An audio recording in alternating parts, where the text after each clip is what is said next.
ललिता पवार उन अभिनेत्रियों में शामिल रही हैं जिनका नाम ग्रे शेड या विलन के किरदार के लिए जाना जाता है।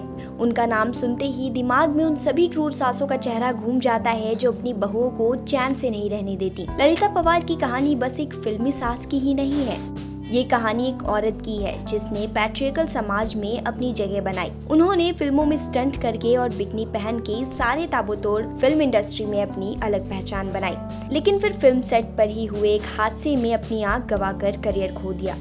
पर उन्होंने हार नहीं मानी और फिल्मों में दोबारा वापसी की। ललिता का जन्म 18 अप्रैल 1916 को इंदौर के अम्बा मंदिर में हुआ था। उनके पिताजी कॉन्ट्रैक्टर थे। उनकी मां अनुसुईया जब प्रेग्नेंट थी तब वो लोगों के कहने पर मंदिर चली गई। वहीं उनको दर्द शुरू हो गया और मंदिर के बाहर ही ललिता का जन्म हो गया।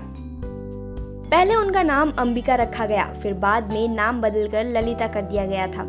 ललिता कभी स्कूल नहीं जा पाई क्योंकि उस समय लड़कियों को स्कूल भेजना ठीक नहीं माना जाता था। एक बार ललिता अपने पापा और भाई के साथ पुणे गई थी। वहाँ वो एक फिल्म की शूटिंग देखने पहुँच गई। वहाँ पर जब निर्देशक नाना साहब ने उनको देखा तो उसी वक्त उन्हें बाल भूमिकाएं करने के लिए चुन लिया। ललिता की पहली फिल्म शांताराम की पतितोद्धार थी। 1927 में आई ये फिल्म उस वक्त की सभी फिल्मों की तरह मूक थी। ललिता ने कई मूक फिल्मों में काम किया था। उनकी पहली डायलॉग वाली फिल्म थी हिम्मते मर्दा।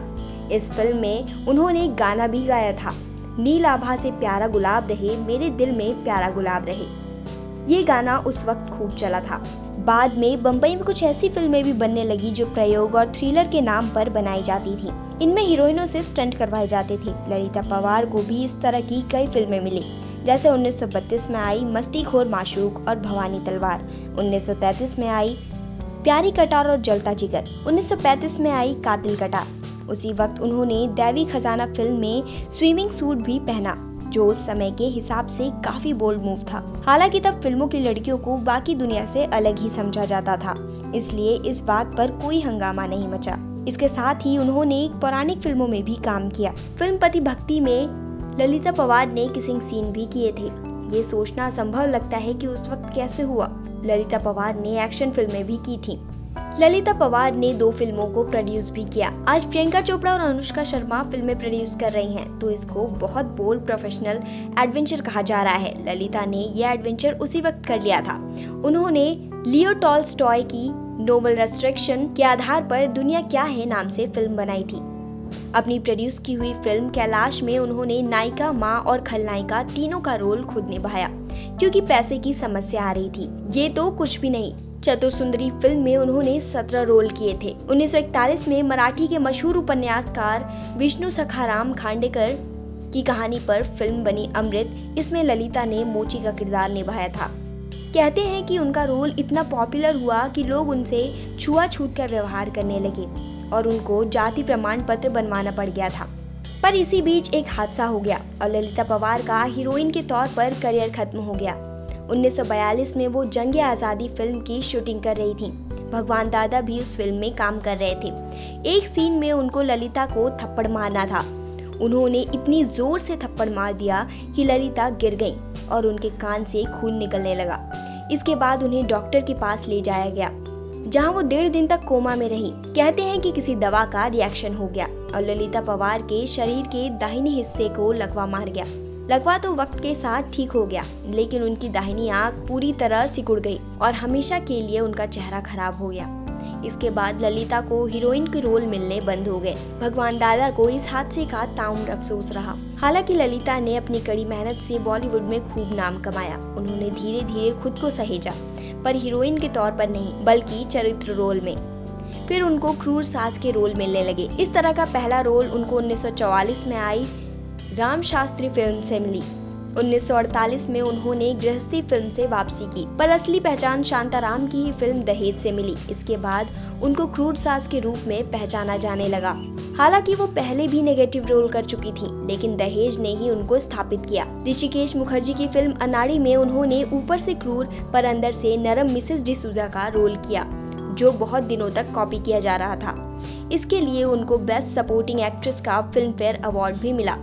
बाद में उन्होंने शम्मी कपूर की फिल्म प्रोफेसर में कॉमेडी भी की। रामायण में मंत्रा के रोल के लिए ललिता पवार को ही चुना गया।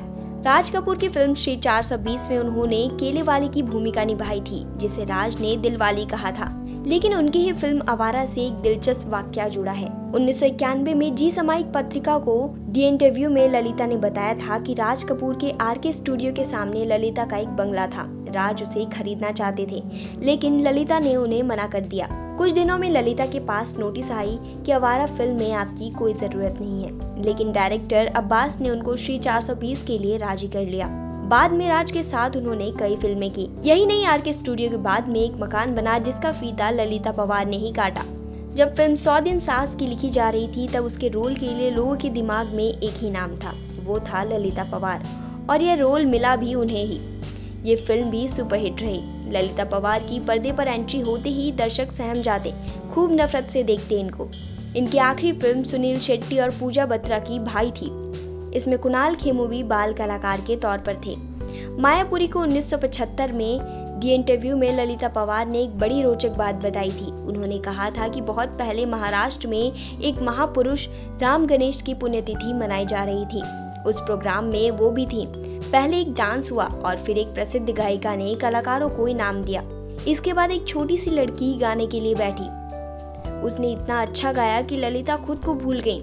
उन्हें बस वो लड़की दिखाई दे रही थी और उसकी आवाज सुनाई दे रही थी। उन्हें गुस्सा आया कि उस लड़की को कोई इनाम क्यों नहीं मिल रहा है। उन्होंने गुस्से में कह दिया कि मेरी तरफ से इस लड़की को सोने का मेडल इनाम दिया जाए। लेकिन फिर उन्हें होश आया कि वो सोने का मेडल लेकर कहाँ आई है। बाद में उन्होंने सोने के कुंडल बनवाए और कोल्हापुर जाकर उस लड़की को दिए। उस लड़की का नाम लता मंगेशकर था। ललिता पवार की फिल्मी करियर 1928 से 1998 तक रहा। उन्होंने मूक युग से लेकर डिजिटल ध्वनि युग तक करीब 82 वर्ष की उम्र तक काम किया। अपने करियर के 70 साल के भीतर उन्होंने करीब 700 फिल्मों में काम किया था। उन्होंने गणपत राव पवार से शादी की, लेकिन रियल लाइफ में सभी को परेशान करने वाली ललिता को उनके पहले पति ने धोखा दे दिया था। दरअसल गणपत ने बाद में इनकी ही बहन से अफेयर कर लिया।